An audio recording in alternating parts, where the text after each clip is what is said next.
président directeur général du fonds pour l'environnement mondial nekkoon jëwriñ ji ñu dénkoon lépp lu jëm ci wàllu environnement ci dëkk boobee di Costa Rica moo nekkoon ganu monsieur le ministre Abdou Karim Sall ministre de l'environnement et du développement durable nekk jëwriñ ji ñu dénk wàllu aalam gi ñu doon amal am ndaje bu ñu doon fas yéene waxtaane koppar gi nga xam ne dañu koy jébbal réew yi mu jëm ci wàllu aalam gi ñu gën koo xam ci fonds de financement pour l'environnement mondial moom le ministre Abdou Karim Sall yëkkati na ay kàddu daal di xam le njariñ ak solos bi le financement. ni fonds pour l'environnement mondial dafa am nu mu organisé woo maanaam dañu am ay cycle de financement yoo xam ne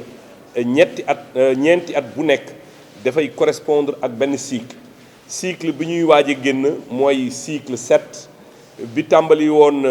2018 di war a jeex le 30 juin 2022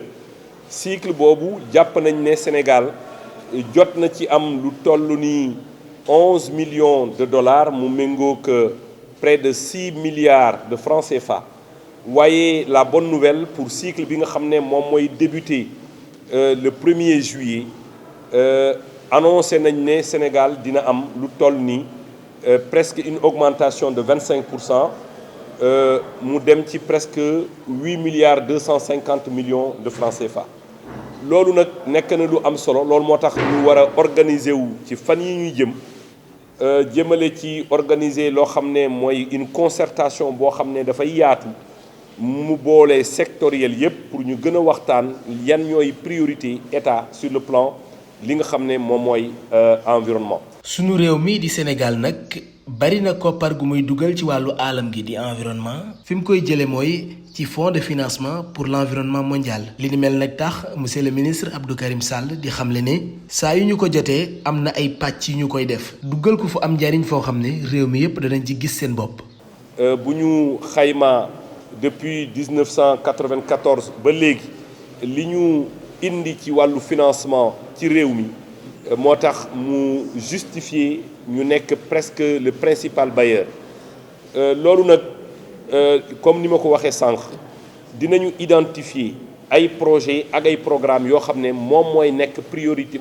priorité Sénégal ci wàllu environnement nekkul rek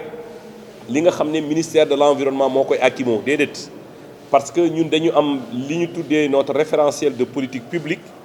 muy le PSE yi nga xam ne ak le PAP 2A mooy bi nga xam ne moom lañu tiim di ko exécuter dinañu waxtaan ak sectoriel yépp identifier li nga xam ne moom la ñu destiné pour Sénégal muy les 8 milliards 250 millions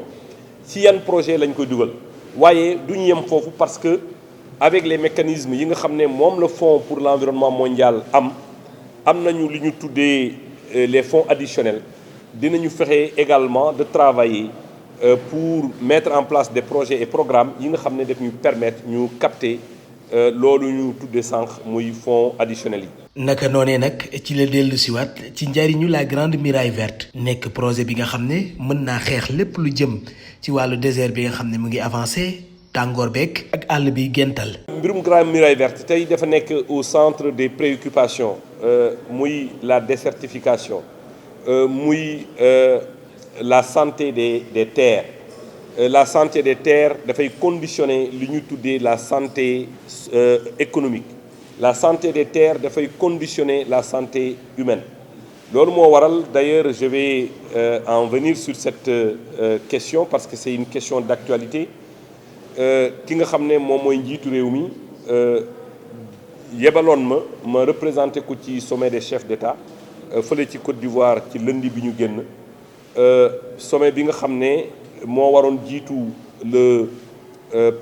li nga xam ne moom mooy rencontre ministres yi mooy la rencontre au niveau des ministres sur la question bi ñu tuddee COP 15 mooy conférence des parties à la convention cadre sur la désertification la question de la dégradation des terres nekkoon na question bi ñu adressé lu ëpp parce que tey boo seetee sur le plan mondial presque 12 millions d'hectares de terre mooy dégradé wu par an boo seetee également sur le plan li ñu tuddee le désert l'avancée du désert presque 5 kilomètres par an désert bi dina ko waaxu jëm si li nga xam ne moom mooy pays yi ak réew yi nga xam ne musuñu xam lan mooy désert ñun nag ñu nekk Sénégal jàkkaarloog Mauritanie jàkkaarloog désert bi moo tax la question liée à la grande muraille verte nekkoon initiative panafricaine ñu implémenté ko fii ci Sénégal président de la République ci ambition bi mu am ci wàllu reboisement ak reverdissement mu jël li nga xam ne moom mooy l'agence sénégalaise de la reforestation et de la grande muraille verte pour mu nekk bras technique li mu tuddee la politique du PSE vert. La politique du PSE vert mooy reboisement inclusif et durable du territoire national incha allah ci fan yi di ñëw dinañu décliner benn programme bu am solo par rapport ak xëyu ndaw ñi nga xam ne 10 000 jeunes yi ñu recruter ñu war leen